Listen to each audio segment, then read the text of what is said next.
غم نہ کر ہم سفر نہیں واجد،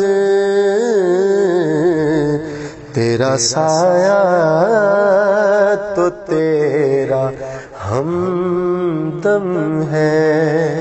آج ہم بات کرتے ہیں روحانیت کے اوپر۔ کیا کہ روحانیت کیا ہے، بزرگان دین نے کس طریقے سے اس پہ محنت کری ہے۔ آگے جو تھوڑا سا قریب ہو جاؤ، اس کا مقصد کیا تھا ان کا، کہ کیا ہم ان کے مقصد اور ان کے راستے پر ہیں یا نہیں، کہ جس طریقے سے انہوں نے اپنی زندگی اللہ اور اس کے رسول کے راستے پر پوری صرف کر دی، پوری گزار دی۔ دیکھو بیسیکلی جو روحانیت ہے نا، یہ اس کا تعلق ہے ہماری روح سے۔ روحانیت لفظ روح سے نکلا ہے، اور روح کیا ہے کہ اللہ تعالیٰ قرآن میں فرماتا ہے کہ کل روح من امر ربی وما اوتیتم من العلم الا قلیلا، اور کہہ دو کہ روح تو میرے رب کا حکم ہے، تم جانتے ہو مگر تھوڑا۔ یعنی کہ روح کہاں پر ہے؟ ہمارے اپنے ہی جسم کے اندر موجود ہے۔ اب ہم روحانیت کو کیسے حاصل کر سکتے ہیں، روحانیت اپنے اندر کیسے پیدا کریں گے، اس پہ بات کرتے ہیں۔ اب اگر ہم آتے ہیں عملیات کے اوپر، اچھا روحانیت کا جو فرسٹ اسٹیج ہوتا ہے نا، جو پہلا اسٹیپ ہوتا ہے، یعنی کہ روحانیت کی جو ابتدا ہوتا ہے وہ عملیات سے شروع ہوتا ہے۔ عملیات بیسیکلی عمل سے آئی نا، بس سمجھے۔ اچھا عملیات کے بھی 3 درجے ہیں۔ سب سے پہلا تو یہ ہے کہ ایک عام شخص ہے، اس کا روحانیت سے کوئی تعلق نہیں۔ میں بالکل آسان لفظوں میں سمجھاؤں گا تاکہ ہر بندے کی سمجھ میں آ جائے، اس بندے کی بھی سمجھ میں آ جائے جس کا سلسلے سے تعلق ہے یا روحانی سے تعلق ہے، اور اس کے بھی آ جائے جس کا قطعاً کوئی تعلق نہیں ہے دور دور تک۔ ہمارا یہ پیغام ان لوگوں تک پہنچانا ہے جن کا کوئی تعلق نہیں ہے اس چیز کا، آئی نا بس سمجھ میں۔ اب وہ لوگ کہ جن کا کوئی تعلق نہیں ہے روحانیت سے، لیکن وہ روحانیت سیکھنا چاہتے ہیں، روحانیت کے بارے میں جاننا چاہتے ہیں، ایک عام شخص ہے وہ اگر کسی کی بزرگ کی بارگاہ میں جاتا ہے اور یہ کہتا ہے کہ حضور مجھے کوئی ایسا عمل تعلیم کر دیں، یا مجھے کچھ ایسا پڑھنے کو بتا دیں جس سے میرے روزی روزگار کے معاملات بہتر ہو جائیں، یا میرا فلاں کام رکا ہوا ہے میں وہ پڑھ لوں اور وہ میرا کام ہو جائے، یہ اس کا ایک درجہ ہے۔ یعنی کہ ان بزرگ نے فرمایا کہ چلو تم ایک تجویز سورہ اخلاص پڑھ لو، یعنی کہ اس کو عمل دے دیا کہ سورہ اخلاص ایک تجویز پڑھ لو، اس کو اجازت دے دی، ٹھیک ہے، اور کہا کہ جب تم یہ عمل پڑھو گے اس کے بعد پھر اپنے کاروبار کے لیے یا اپنے کام کے لیے یا کسی بھی مقصد کے لیے پڑھا جائے نا، اس کے لیے دعا کرو، پھر اس کی برکت سے پھر وہ مسئلہ حل ہوگا تمہارا۔ ایک تو درجہ یہ ہے جو عام لوگوں کے لیے ہے۔ اچھا اس میں جس بزرگ سے اجازت لی جاتی ہے، جس شیخ سے اس کی اجازت لی جاتی ہے نا، اس کی اجازت اس کے لیے کامل ہوتی ہے، اس کی اجازت سے اس کو فیض ہوتا ہے، اس کے پڑھنے کا کمال نہیں ہوتا، اس کی اجازت کا فیض ہوتا ہے، اس کی اجازت پورے سلسلے سے ترتیب وار ہوتی ہے، اور یہ اس شیخ سے اجازت ترتیب وار سرکار دو عالم صلی اللہ علیہ وآلہ وسلم تک جاتی ہے، یعنی کہ یہ اسٹیپ بائی اسٹیپ پوری وہاں سے اجازتیں چلے آ رہی ہوتی ہیں۔ اب کوئی شخص اگر کسی کتاب سے دیکھ کر کوئی عمل پڑھتا ہے اور کسی سے اس کی اجازت نہیں لیتا، ایک عام شخص کی بات ہو رہی ہے ابھی، تو اس کو پڑھنے کا ثواب تو ملے گا، لیکن وہ پھر رجت میں مبتلا ہو جائے گا، کیونکہ اس کی اجازت کامل نہیں ہوتی نا۔ اب ایک کتاب لکھی ہوئی عملیات کی، اس میں لکھا ہوا ہے کہ بھائی ہماری طرف سے ہر خاص و عام کو اس کی اجازت ہے، لیکن اب وہ شخص جس کی کتاب پڑھ رہا ہے اس کو یہی نہیں پتا کہ اس کا طریقہ کار کیا ہوگا، کس ترتیب سے پڑھا جائے گا، کس طرف رک کر کے پڑھا جائے گا، کتنا پڑھا جائے گا۔ اچھا ہر عمل جو نا ہر انسان کے لیے الگ الگ کیفیت رکھتا ہے، الگ الگ نوعیت کا ہوتا ہے۔ یعنی کہ اگر اس محفل کے اندر 10 لوگ 20 لوگ یا 50 لوگ بیٹھے ہوئے ہیں، تو میں 50 کو اگر سورہ اخلاص کا عمل دوں گا نا، تو 50 کو سورہ اخلاص کی اجازت رہے گی، سلسلے کا فیض رہے گا، لیکن ضروری نہیں کہ وہ 50 ہی کامیاب ہوں. ایک عام شخص اگر کوئی عمل کرتا ہے، ٹھیک ہے، وہ صرف اپنے مقاصد کے لیے کرے گا. کوئی نہ کوئی مقصد اس کا ذہنی، کوئی نہ کوئی دنیاوی مقصد ہوگا جس کے لیے کرتا ہے. ایک درجہ تو یہ ہے، یہ سمجھ میں آ گیا ہوگا. دوسرا درجہ عاملین کے لیے ہے. اچھا، عاملین کون ہوتے ہیں؟ وہ لوگ جن کا تعلق سلسلے سے ہوتا ہے یا علم سیکھنے کا شوق رکھتے ہیں، یعنی کہ علم سیکھنے کی جستجو میں رہتے ہیں. آئی نا بات سمجھ میں؟ اب وہ اپنے شیخ کے پاس آتے ہیں اور کہتے ہیں کہ شیخ ہماری تربیت فرمائیے آپ، کہ مجھے سلسلے کی نالج ہو، مجھے سلسلے کا علم ہو، میرے پاس سلسلے کی اجازتیں ہوں. ٹھیک ہے. اب جو شیخ ہوتے ہیں وہ اس کو تعلیم فرماتے ہیں کہ تم نے سورہ اخلاص پڑھنا ہے، لیکن وہ اس کو وہ طریقہ کار تعلیم کرتے ہیں جو سلسلے کا طریقہ کار ہوتا ہے. یعنی کہ اگر وہ شخص یہ چاہتا ہے کہ یار میں اس کو اس ترتیب سے اتنا پڑھوں گا تو کوئی موکل حاضر کر لوں گا، یعنی کہ اب ایک بات یاد رکھنا، اجازتیں بھی جو ہوتی ہیں نا وہ آپ کی نیتوں کے اوپر ڈیپینڈ کرتی ہیں، آپ کے اعمال کے اوپر ڈیپینڈ کرتی ہیں کہ آپ کس مقصد کے لیے کون سا عمل کر رہے ہیں. اگر آپ کا مقصد صرف دنیاوی ہوگا، یعنی کہ دنیاوی سے مطلب یہ ہوگا کہ یار میں اگر یہ عمل کروں گا، میں نے اگر 40 دن میں سورہ اخلاص کو 1.25 لاکھ پڑھ لیا تو میرے پاس ایک موکل حاضر ہو جائے گا، یا میرے پاس جنات حاضر ہو جائے گا، یا میں اس سے کام لوں گا. اب کام لوں گا، میں خلق کی خدمت کروں گا، میں لوگوں کے کام آؤں گا، میں لوگوں کی مدد کروں گا. یہ دنیاوی مقاصد کے لیے ہو گیا. یہ اس کا ہے دوسرا درجہ کہ جو کسی غرض سے کیا جائے یا کسی دنیاوی مقصد کے لیے کیا جائے. آئی بات سمجھ میں؟ اب جب ایک شخص کے دل کے اندر یہ خواہشات ہوتی ہیں کہ وہ دنیاوی مقاصد کے لیے کرے گا اور اس کے بعد پھر وہ اپنا حلقہ بڑھائے گا، پھر وہ لوگوں میں بانٹے گا، پھر لوگوں میں کرے گا، تو پھر وہ اسی حد تک محدود رہتا ہے. اس میں روحانیت پیدا تو ہوتی ہے لیکن وہ اس کے جسم میں قائم و مقام نہیں ہوتی، یعنی کہ روحانیت ٹھہرتی نہیں ہے اس کے. اب ایک شخص نے 40 دن کا چلہ کر لیا، 1.25 لاکھ کر لیا، پوری پرہیز کے ساتھ 4 گھنٹے کی اس نے پڑھائی کری ہے. اب سمجھنا میری بات، اب میں اس کی کیفیتیں بتا رہا ہوں آپ کو. اس نے 40 دن کے لیے اپنا آپ کو مخصوص کر لیا، وہ ایک کمرے میں چلا گیا، اس کو جیسا طریقہ کار سمجھایا تھا، جیسے لوازمات بتائے تھے، اس نے اس طریقے سے وہ کیا. 40 دن میں اس نے وہ پورا عمل کر لیا. ٹھیک ہے. اب 40 دن کے اندر اس نے کس طریقے سے عمل کیا، اب وہ طریقہ میں آپ کو بتاتا ہوں. اب جیسے مثال کے طور پہ ایک شخص کے دل میں خیال ہے کہ یار میں اس کو موکل کی حاضری کے لیے کر رہا ہوں، یا میں دنیاوی مقاصد کے لیے کر رہا ہوں، یا میں خلق کی خدمت کروں گا، یہ بھی مقصد میں آ جاتا ہے نا. تو اب وہ جب پڑھنے بیٹھے گا نا تو شروع میں تو اس کی بڑی توجہ رہے گی کہ مجھے 3125 مرتبہ سورہ اخلاص پڑھنا ہے تاکہ 40 دن میں پوری ہو جائے. اب وہ پہلی تجربے میں سورہ اخلاص پہ توجہ کرے گا، اب وہ پڑھتا جائے گا، جیسے جیسے پڑھتا جائے گا نا اب اس کے دماغ جو نا ایکٹیو ہونے شروع ہو جائے گا. اب جب دماغ ایکٹیو ہونے شروع ہو جائے گا نا تو دماغ میں وسوسے، خیالات، یہ سب کچھ پیدا ہونے شروع ہو جائیں گے. اچھا، دل ابھی آپ کا سو رہا ہے، اس شخص کا دل ابھی سو رہا ہے، دل نہیں جاگا ہے ابھی. کیوں نہیں جاگا ہے دل؟ اب میں آپ کو بتاتا ہوں دل کیوں نہیں جاگا ہے. کیونکہ اس کا دماغ ایکٹیو ہے، دماغ وسوسے، خیالات پیدا کر رہا ہے، خیالات فاسدہ پیدا کر رہا ہے. اچھا، وسوسے جو ہوتے ہیں نا وہ ہمارے دل کی طرف سے آتے ہیں، دل میں پیدا ہوتے ہیں. ٹھیک ہے. اچھا، دماغ جو سوچتا ہے نا وہ اپنے دل کو پیغام دے رہا ہوتا ہے، اپنے اعصاب کا پیغام دے رہا ہوتا ہے سارے. اب جب وہ پڑھنے بیٹھے گا تو سارے جہاں کا خیالات اس کے دل میں گونجنے شروع ہو جائیں گے کہ آج یہ ہوا تھا، کاروبار ہوتا. اچھا، زبان چل رہی ہے، زبان نہیں رک رہی اس کی، وہ قل هو اللہ احد کر رہی ہے،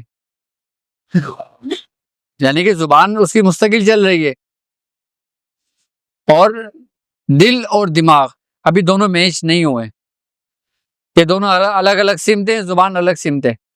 جب تینوں الگ الگ سمتیں ہوں گے تو روحانیت پیدا نہیں ہوگی.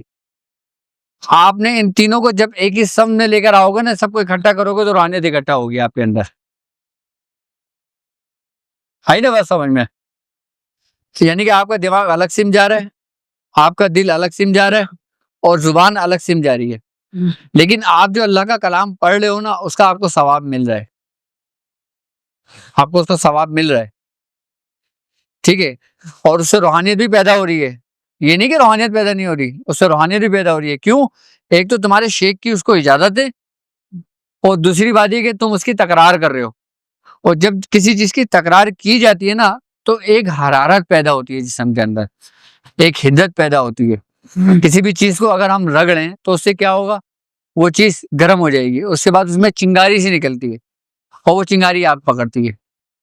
اسی طریقے سے جب ہم اللہ کے کلام کو تکرار کرتے ہیں، جب اس کو پڑھتے ہیں نا تو اس میں ایک حرارت پیدا ہوتی ہے. وہ حرارت ہمارے نور کی ہوتی ہے، ہماری روشنی کی ہوتی ہے، ہماری روحانیت کی ہوتی ہے. اچھا وہ پیدا تو ہو رہی ہے، پیدا ہونے کے بعد اس کی کیفیت کب تک رہتی ہے آپ کے جسم کے اندر؟ اب آپ کا عمل پورا ہو گیا، اب آپ کے اندر ایک کیفیت، ایک سرور ہے. ٹھیک ہے، آپ پڑھ کے اٹھے، آپ نے جانماز طے کر کے رکھ دیا، آپ کھڑے ہو گئے، آپ اپنے دوسرے کام میں لگ گئے. آپ کی وقت تھوڑی دیر بعد وہ کیفیت آگ کم ہونی شروع ہو جائے گی. کم ہوتے ہوتے ہوتے ہوتے ہوتے آپ بالکل ایسے لیول پر آ جائیں گے جیسے آپ اپنے زندگی میں 20 گھنٹے گزارتے ہیں. یعنی کہ آپ نے 4 گھنٹے اللہ کو مخصوص کیے ہیں، بس 20 گھنٹے آپ نے دنیا کے لیے چھوڑے ہیں، اپنے کام کے لیے، کاروبار کے لیے، ان سب کے لیے. تو 20 گھنٹے جو ہے نا وہ آپ کے 4 گھنٹے پہ غالب آئیں گے، 4 گھنٹے 20 گھنٹے پہ غالب نہیں آئیں گے. یعنی کہ وہ کیفیت، وہ روحانیت آپ کے دماغ، آپ کے جسم کے اندر اس وقت تک اتنی ہی دیر تک رہے گی جتنی دیر تک آپ کی یہ کیفیت رہے گی. اس کے بعد جب آپ کے 40 دن ہو جاتے پھر آپ وہیں کے وہیں کھڑے ہوتے ہیں. اس کا مطلب کیا ہو رہا ہوتا ہے کہ آپ کے اندر روحانیت قائم نہیں ہو رہی ہوتی، ٹھہر نہیں پاتی اس میں جانے سے ایک طریقے سے. اب پھر وہ اپنے شیخ کے پاس جاتا ہے. اب شیخ اس سے پوچھتے ہیں کہ بھائی کیا ماجرا رہا؟ پھر وہ بتاتا ہے حضور یہ کیفیت ہوئی ہے. اچھا، اب جب وہ پڑھ کے یہ چیزیں سوتا ہے نا تو اس کی جو روحانیت ہوتی ہے نا وہ اس کا غلبہ ہوتا ہے اس کے جسم کے اوپر، یعنی کہ اس کے دماغ کے اوپر.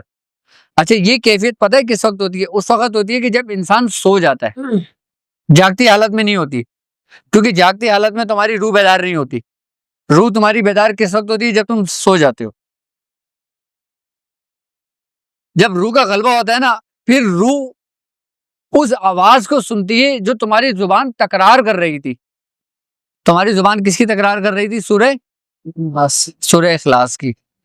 اب کیوں؟ کیونکہ روح نے اس چیز کو سنا ہوا تھا ازل سے، کیونکہ روح نے اس کو سنا ہوا تھا ازل سے. اچھا ہر چیز اپنی اصل کی طرف جاتی ہے. جب روح تمہاری اس کلام کو سنا تھا تمہاری، تو پھر وہ تمہیں اس جیسے مکاشفات، اس جیسے کشف، اس جیسی مشاہدات تمہیں تمہارے خواب میں دکھاتی ہے. یعنی کہ ایک بندہ خواب دیکھتا ہے کہ یار ایک بزرگ کی آمد ہوئی ہے. ایک بندہ خواب میں دیکھتا ہے کہ وہ مدینہ منورہ پہنچا ہوا ہے. ایک بندہ خواب میں یہ دیکھ رہا ہوتا ہے کہ وہ مکے میں حج یا عمرہ کر رہا ہے. ایک بندے نے خواب میں یہ دیکھا کہ میاں حضور تشریف لائیں، میاں حضور اس سے کچھ باتیں کر رہے ہیں، اس سے کچھ سمجھا رہے ہیں، اس کو کوئی تعلیم کر رہے ہیں. کیونکہ اس وقت روح کا غلبہ ہے، کیونکہ روح نے تمہاری زبان سے وہ کلمات سن لیے تھے. آئی بات سمجھ میں؟ اچھا یہ چیز اگر صرف وہ صرف آپ کے اپنے مقصد کے لیے ہو تو یہ اسی وقت تک قائم رہے گی، یعنی کہ تمہارے خواب کی حد تک رہے گی. کیونکہ ابھی تمہارا دماغ بالکل آؤٹ ہے، یعنی کہ وہ الگ سمت جا رہا ہے، اور تمہارا قلب الگ سمت جا رہا ہے، اور تمہاری زبان الگ سمت جا رہی ہے. جب تم نے ان تینوں چیزوں کو ایک جگہ جمع کر لیا نا تو پھر وہ ایک نقطے پر آگے قائم ہو جائے گا زاویہ. اور وہ نقطہ کیا ہے؟ جو وہ روحانی مشق میں نے تمہیں بتایا تھا. اب تم اتنی ریاضت اور اتنی محنت کرنے کے بعد اپنی سوچ کو ایک زاویے پر لے کر آؤ گے. اور میں نے صرف اور صرف تمہیں ایک روحانی مشق تعلیم کری ہے کہ پہلے اپنے دماغ کو کنٹرول کرنے کے لیے، اپنے قلب کو کنٹرول کرنے کے لیے، جب تک تمہارا اچھا یہ جو دماغ ہوتا ہے نا یہ سمجھ لو کہ اس کی حیثیت ایسے ہوتی ہے کہ جیسے بادشاہ کی حیثیت ہوتی ہے، شہنشاہ کی حیثیت ہوتی ہے اپنی سلطنت میں. یعنی کہ دماغ کی حیثیت ہمارے جسم کے اندر ایسی ہے کہ جیسے بادشاہ کی حیثیت ہے.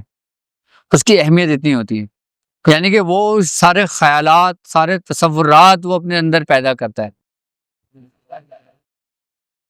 ہمیں سب جب ایک سوچ پہ سب کچھ ہم ایک زاویے پر آ جائیں گے نا، پھر اس کے بعد جب ہم کوئی چیز پڑھنا شروع کریں گے نا پھر وہ ہمارے لیے اکثیر ہوگا.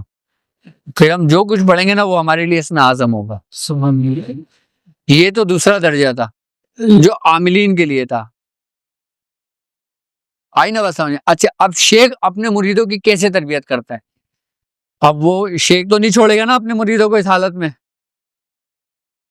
اگر ایک مرید ہے، اگر وہ کسی دنیاوی غرض سے کوئی کام کر رہا ہے تو محنت تو کر رہا ہے نا، وہ اس کی محنت کو صلہ تو ملے گا نا اس کو. تو شیخ تو یہ چاہتا ہے نا کہ اس کے مرید کو جو نا اس کی صحبت اور اس کی پڑھائی کا صلہ اس کو ضرور ملے، وہ اس کو دیتا ہے. اچھا پھر شیخ کیا کرتا ہے؟ پتہ کیا کرتا ہے؟ پھر شیخ جو نا اس مرید کی اصلاح کرتا ہے.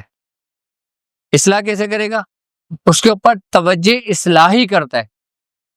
شیخ اپنے مرید پہ 3 حالتوں میں اصلاح کرتا ہے، اس کی 3 قسم کی توجہ کرتا ہے. ایک توجہ اتحاد، توجہ اصلاحی کرتا ہے، ایک توجہ اتحادی کرتا ہے، ایک توجہ منتقلہ کرتا ہے. اب یہ تینوں توجہ کیا ہیں؟ میں اس کے بارے میں آپ سمجھاتا ہوں آپ کو. سب سے پہلے ہم اپنے دوسرے درجے پر رہیں کہ جو عاملین کا درجہ ہے، کیونکہ یہ وہ اسٹیج ہے کہ جس پہ تمام لوگ ابھی اس راستے سے گزر رہے ہیں، تاکہ ان لوگوں کو اس میں سیکھنے کا کچھ موقع ملے، کچھ سمجھنے کا کچھ موقع ملے ان لوگوں کو. آئی نا بات سمجھ میں؟ شیخ جب وہ توجہ کرتا ہے نا تو توجہ اصلاحی جو ہوتی ہے نا وہ اس کے قلب پر نہیں ہوتی.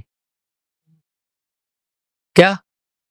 وہ اس کے قلب پر نہیں ہوتی، وہ اس کے دماغ پر کرتا ہے.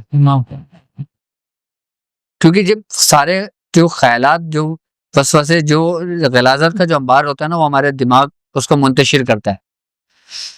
کیا کرتا ہے؟ ہمارے دماغ کو منتشر کرتا ہے. اب شیخ قلب پر کیوں نہیں کرتا؟ اکثر لوگ یہ سمجھتے ہیں کہ شیخ جو ہوتا ہے نا وہ توجہ قلب پر کرتا ہے. قلب پہ نہیں کرتا، اس کے دماغ پہ کرتا ہے. اب میں تمہیں ایک حضرت عیسیٰ علیہ السلام کا واقعہ سناؤں، اس سے تمہیں سمجھ میں آسانی ہو جائے گی.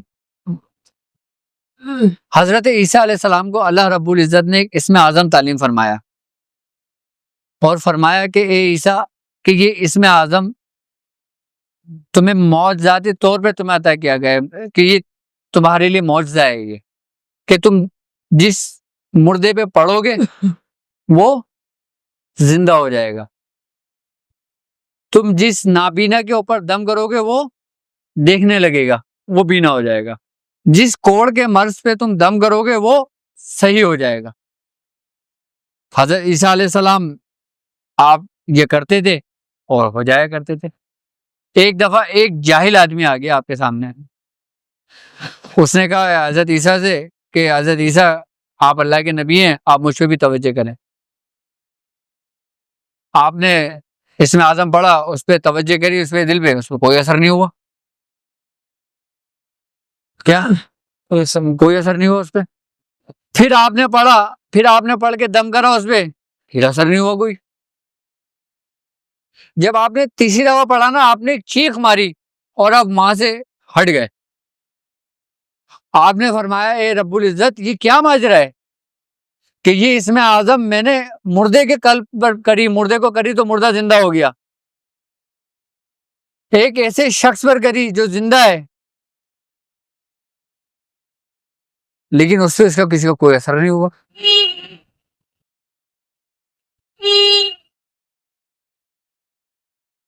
شیخ جو ہوتا ہے نا وہ توجہ پہلے اصلاحی کرتا ہے، اس کے دماغ کے اندر سے اس خیالات کو دور کرتا ہے، اس کے دلوں میں جو وسوسے پیدا ہو رہے ہوتے ہیں نا اس کو دور کرتا ہے.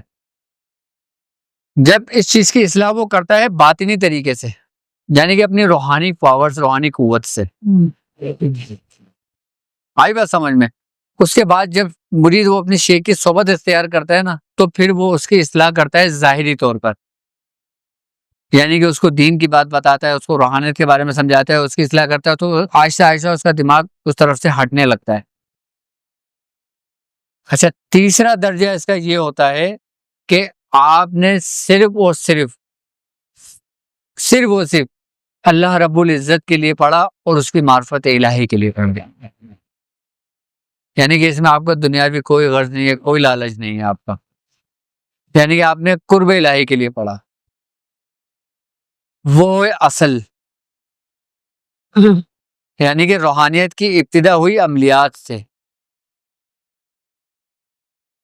کیا؟ روحانیت کی ابتدا ہوئی عملیات سے. انبیاء جس کی اقتدا تھی، لیکن پھر اس ترتیب سے چلتے چلتے انسان کہاں تک پہنچا کہ وہ اپنے رب کی طرف مائل ہو جاتے ہیں. آئی بات سمجھ میں؟ اب جب انسان روحانیت کے رستے پر چلتا ہے تو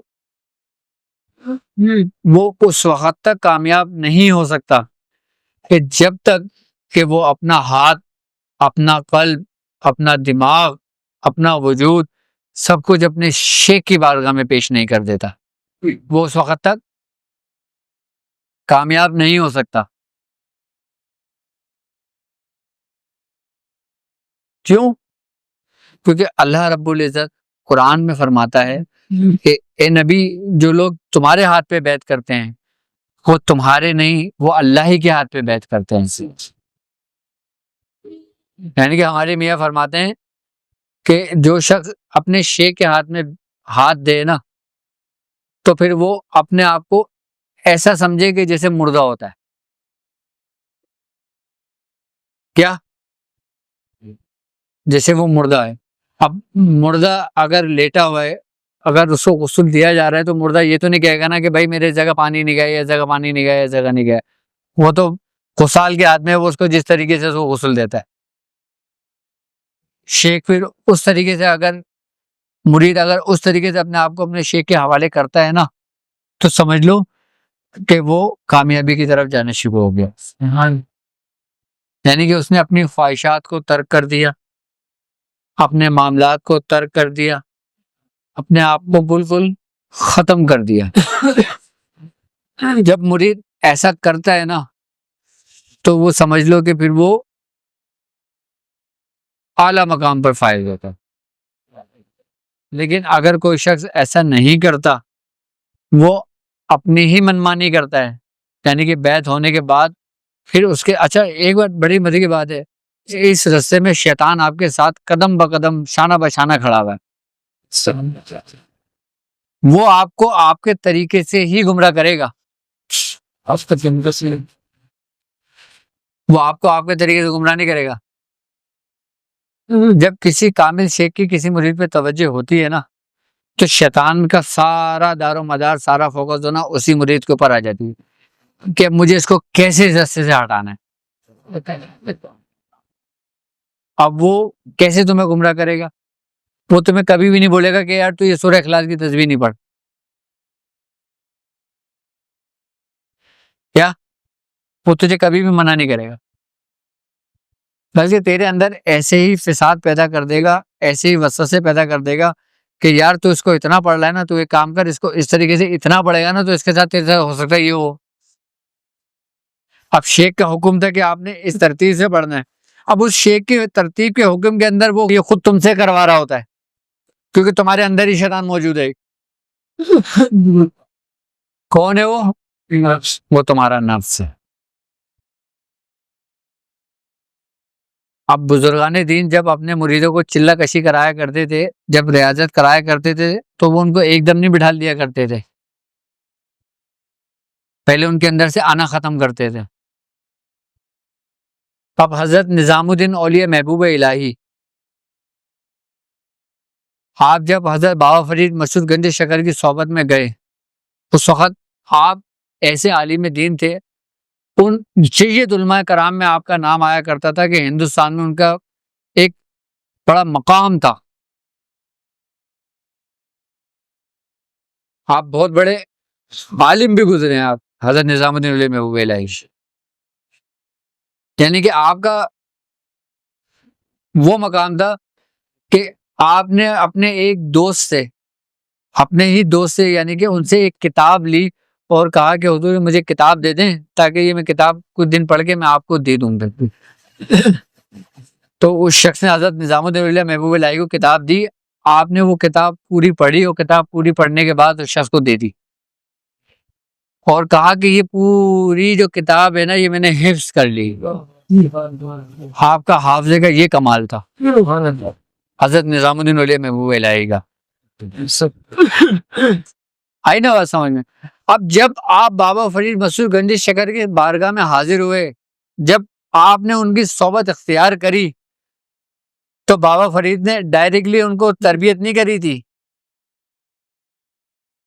کیا پہلے ان کی مجلس میں آ کے بیٹھے تھے وہ، جب ان کی مجلس میں آ کے بیٹھے تھے نا، اب ان کی انا کیسے ختم کری بابا فرید مسعود گنج شکر رحمۃ اللہ علیہ نے؟ آپ نے فرمایا کہ اچھا نظام، اب ایک تم ایک کام کرو، یہ مٹکا اٹھاؤ اور فلاں بھٹے سے جو نا شراب بھر کے لے کر آؤ۔ اب آپ شریعت میں کیسا کمال رکھتے تھے، اور سب کچھ طریقے ہمیں کیسا کمال رکھتے تھے آپ شریعت کے بڑے سخت پابند تھے، لیکن آپ حضرت بابا فرید مسعود گنج شکر رحمۃ اللہ علیہ کو جانتے تھے۔ آپ نے کیا کرا، آپ نے تھوڑی دیر سوچا، خاموشی اختیار کری، آپ نے مٹکا اٹھایا، آپ نے سر پہ مٹکا رکھا اور چل دیے شراب خانے کی طرف۔ آپ نے وہاں سے شراب بھری، شراب بھر کے لاگے وہاں رکھ دی۔ آپ نے فرمایا ٹھیک ہے بس بیٹھ جاؤ ادھر، بیٹھ گئے۔ پھر باتیں ہوتی رہی، نشست چلتی رہی۔ تو ایک دن حضرت بابا فرید مسعود گنج شکر نے فرمایا کہ بابا نظام کو کہ جاؤ یہ مٹکا خالی ہو گیا، جاؤ یہ مٹکا بھر کے لاؤ شراب۔ آپ نے دوبارہ مٹکا اٹھایا، آپ چلے گئے، بازار سے گزرتے تھے، آپ نے بچوں کو بولا کہ یہ مٹکا پتھر مار کے توڑ دو۔ اب جب لوگوں نے، بچوں نے مٹکے پہ پتھر مارا، مٹکا ٹوٹا تو کیا گری؟ شراب۔ اب جب بازار میں جب شراب گری اور آپ بڑا سا جبہ پہنے ہوئے تھے اور سر پہ آپ نے پگڑی باندھی ہوئی تھی اور شراب کا مٹکا ہاتھ میں رکھا ہوا تھا، لوگوں نے کیا بولا کہ اللہ نظام الدین اولیاء میں وہ الہی کو معاذ اللہ کیا ہو گیا، یہ کیا کر رہے ہیں؟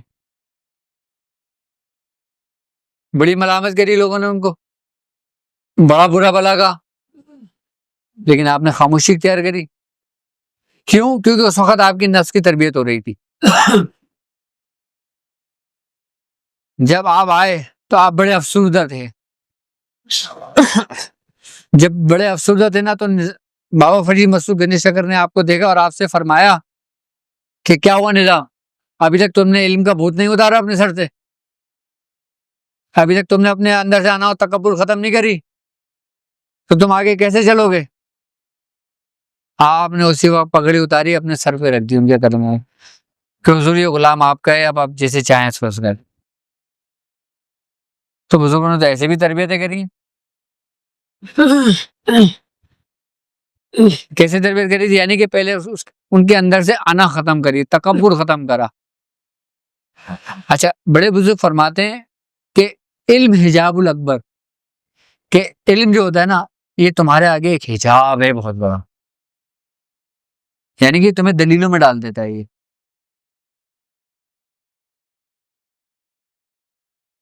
کیا اگر علم کے ذریعے آپ رب کو پہچاننے لگتے ہیں نا تو پھر مولانا جلال الدین رومی آپ شمس تبریزی کی بارگاہ میں نہیں جاتے۔ اگر علم کے ذریعے رب کو پہچانا جاتا نا تو حضرت نظام الدین اولیاء محبوب الہی حضرت بابا فرید مسعود گنج شکر کی بارگاہ میں نہیں جاتے۔ اگر علم کے ذریعے رب کو پہچانا جاتا نا تو حضرت امام اعظم ابو حنیفہ آپ حضرت امام جعفر صادق رضی اللہ تعالیٰ عنہ کی بارگاہ میں نہ جاتے۔ اچھا ایک بڑے مزے کی بات یہ بھی ہے کہ اس روحانیت کے راستے پہ چلنے کے لیے نا تمہیں شریعت کا علم ہونا بھی ضروری ہے، اگر اس کے بغیر تم چلو گے نا تو تم گمراہ ہو جاؤ گے۔ میری بات کا ہرگز مقصد یہ نہیں ہے کہ آپ شریعت کا علم ترک کر دیں، آپ کو بتانے کا مقصد یہ تھا کہ شریعت کی انتہا کن لوگوں میں گزری، حضرت مولانا جلال الدین رومی جیسے بزرگ میں، کہ وہ شریعت کی انتہا پر تھے، لیکن جب آپ نے حضرت شمس تبریزی غلامی اختیار کری تو آپ نے سب کچھ ترک کر دیا تھا اپنا۔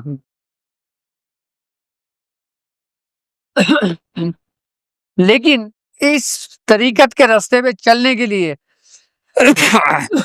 روحانیت کے راستے پہ چلنے کے لیے آپ کو شریعت کا علم بھی ضروری ہے۔ اگر آپ کو علم شریعت نہیں ہے تو اگر آپ علم شریعت کے بغیر طریقت پہ چلے آپ تب بھی گمراہ ہو جاؤ گے۔ کیا علم اتنا ضروری ہے کہ آپ اپنے شے کو پہچان لیں، رب کو نہیں، اپنے اس ساتھی کو پہچان لیں، اپنے اس رفیق کو پہچان لیں کہ جس کے بارے میں نبی کریم صلی اللہ علیہ وآلہ وسلم نے فرمایا تھا کہ ثم رفیق اللہ طریق، کہ کسی راستے پہ چلو تو پہلے اس کا رفیق تلاش کر لو۔ آئی نا بات سمجھ میں؟ اگر تم روحانیت کے راستے پہ چلنا چاہتے ہو یا چلتے ہو تو پہلے تمہیں اتنا علم ضرور آنا چاہیے کہ تمہیں حلال اور حرام کی تمیز ہونا چاہیے، تمہیں حق اور باطل کا پتہ ہونا چاہیے۔ اس کے بعد جب تم اس میں قدم رکھو گے نا تو تم گمراہ نہیں ہو سکتے، کیونکہ پھر تمہارا رہبر کون ہوگا؟ پھر تمہارا رہبر خضر ہوگا، پھر تمہارا رہبر تمہارا شیخ ہوگا، پھر تمہاری رہنمائی کے لیے، تمہاری رہبری کے لیے باقاعدہ اللہ رب العزت کی طرف سے حکم ہوگا، اور اللہ رب العزت اپنے کسی بھی بندے کو کہہ دے کہ بھائی میرا فلاں بندہ ہے، جاؤ اس کی تعلیم و تربیت کرو۔ لیکن اس کے لیے اپنے اندر اخلاص پیدا کرنا بہت ضروری ہے، کہ جب تک تمہارے اندر اخلاص نہیں ہوگا، خلوص نہیں ہوگا، اس وقت تک تم روحانیت میں کامیاب نہیں ہو سکتے۔ خلوص یہ ہے کہ آپ جو عمل کر رہے ہو، جو سبق پڑھ رہے ہو، جو کام پڑھ رہے ہو، کر رہے ہو، اس کا مقصد صرف و صرف رضا الہی ہو، حب دنیا نہ ہو۔ اگر حب دنیا ہوگی نا تو تم دنیا کے ہی ہوگے، رہ جاؤ گے، اپنے رب تک نہیں پہنچ پاؤ گے۔ رب کی معرفت تمہیں نہیں پہنچ سکتے، اس کی معرفت تک نہیں پہنچ سکتے، تم اس تک نہیں پہنچ سکتے، تم نہ تم اس کو جان سکتے ہو، نہ تم اس کو پہچان سکتے ہو۔ اس سے بڑے مزے کی بات یہ ہوتی ہے کہ انسان جس چیز کی طلب کرتا ہے نا، اللہ رب العزت کو وہ دیتا ہے اس کو۔ اگر جس شخص کے دل میں دنیا کی تمنا ہوگی نا، وہ اس کو دنیا دے گا۔ اگر تمہارے دل میں تمہارے رب کی تمنا ہوگی نا تو وہ تمہیں بڑی مشکل سے دے گا۔ پہلے وہ تمہیں دنیا دے کے ٹالے گا، چل کے دنیا دے کے ٹل جائے، لیکن وہ بندہ اگر نہیں ٹلتا تو پھر وہ اس کو تھوڑا سا اپنے اور قریب کرتا ہے۔ پھر جب وہ تھوڑا سا اپنے اور قریب آتا ہے تو اس کو پھر کرامت دے دیتا ہے۔ اب جب کرامت اس کو عطا کر دی جاتی ہے تو پھر وہ جب وہ لوگوں میں وہ بڑا معتبر اور بڑا پارسا ہو جاتا ہے تو پھر اس کے اندر یا تو اگر ذرا سی بھی لشک ہوئی، اپنے معاملہ سے ایک لمحے کے لیے بھی غافل ہوا، تو وہ سمجھ لو کہ وہاں تک اس کی منزل اسٹاپ کر دی گئی، وہاں تک وہ رک گیا۔ کہاں تک؟ جو سلوک کا 14 درجہ ہے، یعنی کہ اس کا کشف و کرامت کا، یعنی کہ اللہ رب العزت اس کو دیتا ہے اس لیے کہ یہ اور قریب نہ، یہ یہیں تک، یعنی کہ اپنا انعام لے اور ٹھہر جائے۔ کیونکہ محبوب کو پانا اتنا آسان نہیں ہے۔ یہ سارا جھگڑا کائنات میں جو ہے نا، یہ محبوب کے لیے ہی تو ہے۔ اس نے خود کہا تھا نا، کیا کہا تھا کہ میں چھپا ہوا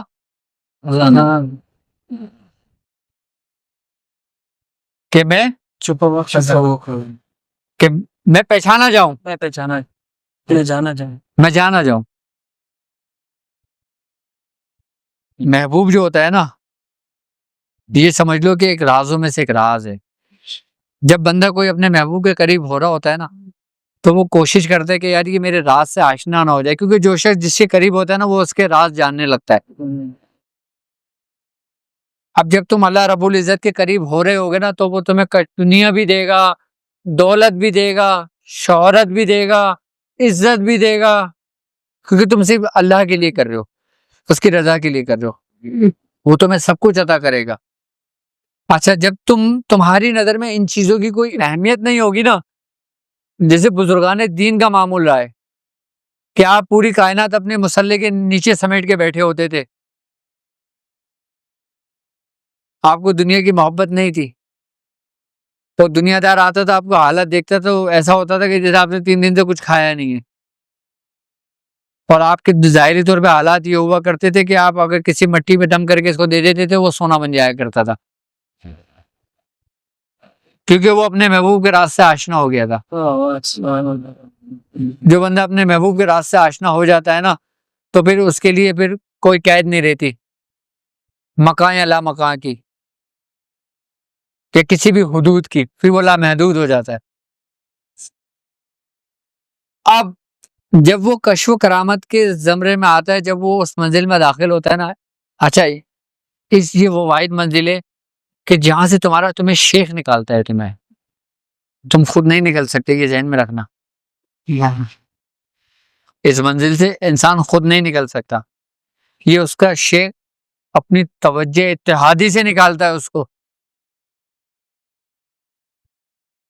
کون سی توجہ سے نکال رہا ہے؟ اس مقام سے نکالتا ہے، اس منزل سے نکالتا ہے. یعنی کہ اس کے اندر سے وہ غرور و تکبر، وہ آنائیت، وہ ہر چیز ختم کرتا ہے اس کو.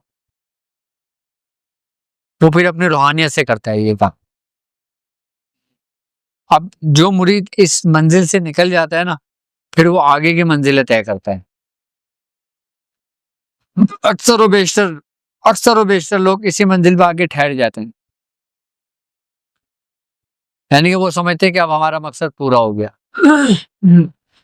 جبکہ یہ وہ مقصد نہیں ہوتا. مقصد یہ تھوڑی ہے کہ یار تم یہ کہو وہ ہو جائے. یہ مقصد ہے کیا تمہارا؟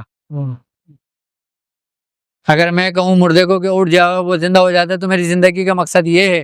وہ مردہ اٹھ کے بیٹھ گیا تو وہ میرے کس کام کا آیا؟ کیا وہ مجھے بخشوا دے گا؟